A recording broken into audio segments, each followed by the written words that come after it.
Welcome to Samba Samba. Enjoy the video.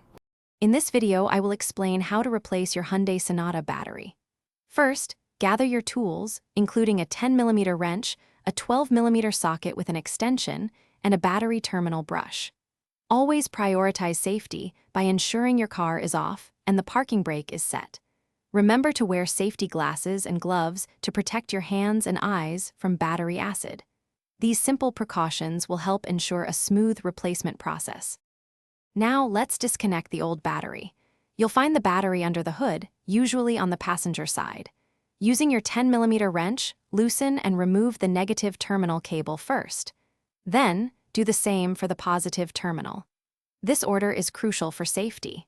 Next, use your 12mm socket and extension to remove the bolt securing the battery hold-down clamp, then remove the clamp itself. With the old battery out, it's time for the new one. First, clean the battery tray and the cable terminals to ensure good contact.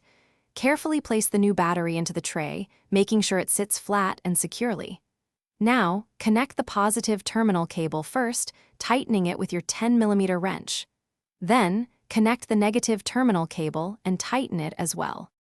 Almost done, reinstall the battery hold-down clamp and tighten its bolt with your 12mm socket to secure the battery in place.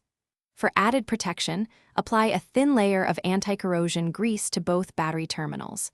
This helps prevent rust and ensures a long-lasting connection.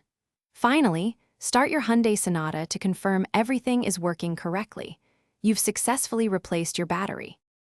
Thanks for watching. Consider subscribing if we helped you.